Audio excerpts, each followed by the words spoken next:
नमामि नमामि नमामि नमामि।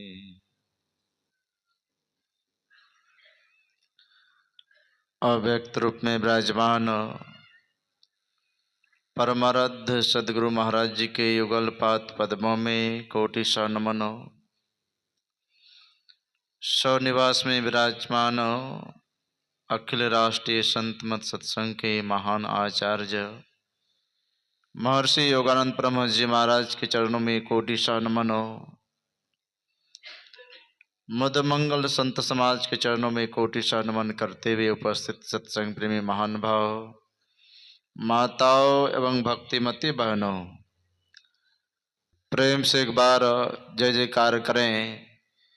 श्री सद्गुरु महाराज की जय।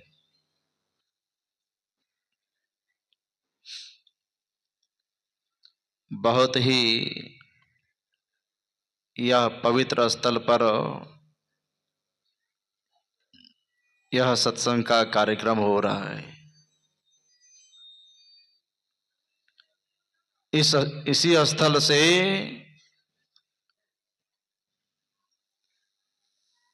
दो तरह की विद्या, एक भौतिक विद्या भी और एक आध्यात्मिक विद्या लाभ उठा रहे हैं।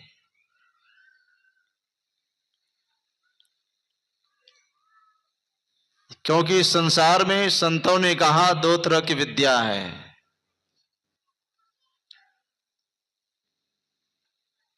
और जब तक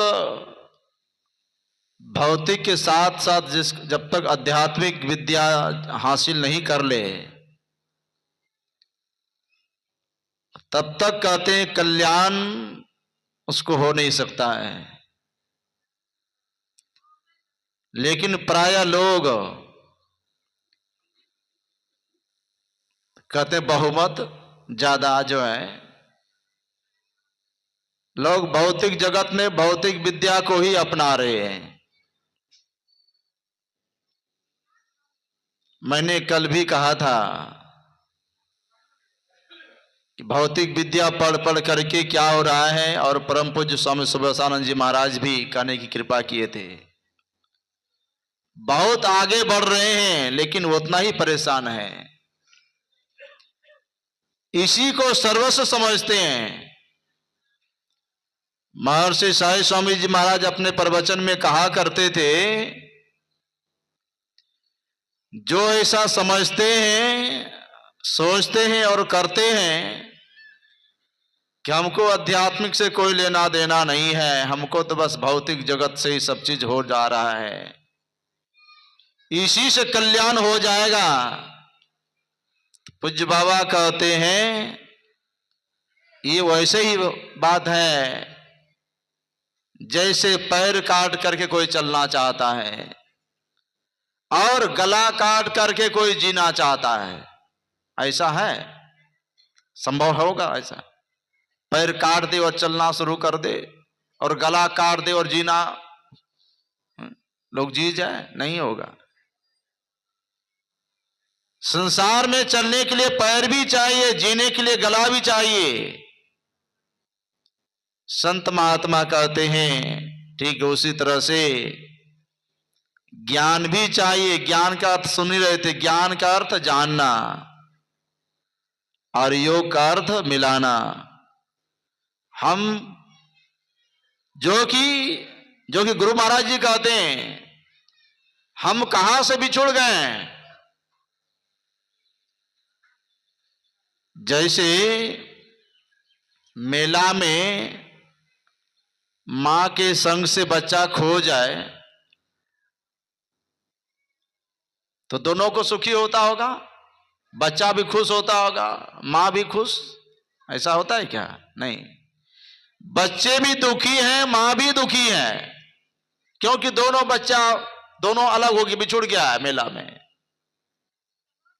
और वो बच्चा को हाथ लग जाए, देश के प्रधानमंत्री के गोद में चले जाएं, और वो कहे कि बेटा देखो हम देश के प्रधानमंत्री हैं, तुम मेरा गोद में है, तुमको कोई कष्ट नहीं होने देंगे, बच्चा मानेगा?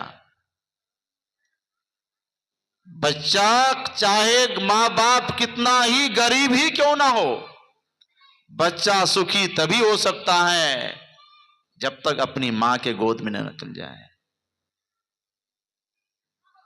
गुरु महाराज जी भी ठीक कहते हैं उसी तरह से,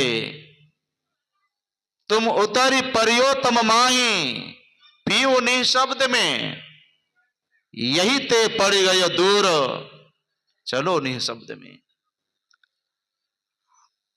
दूसरे शब्दों में गुरु महाराज जी कहते हैं जीवात्मा प्रभु का अंश है, जस अंश नभ को देखिए। हम किनके अंश हैं? उस परमपिता परमात्मा के अभिन्न अंश हैं।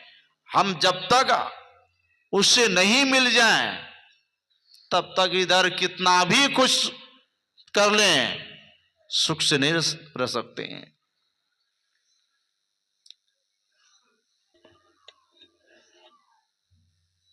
एक मास्टर साहब स्कूल में आए और मास्टर साहब ने सब विद्यार्थियों से कहा सब कोई अपने अपने सबसे प्रिय चीज का चित्र बनाओ, सबसे प्रिय चीज जिसको अच्छा लगे उस चीज का जो है चित्र बनाओ। सब विद्यार्थी बनाने लगा। एक विद्यार्थी जो है चुपचाप है, बैठा हुआ है। कहा जी सब कोई बना रहा है, तुम चुपचाप बैठे हो,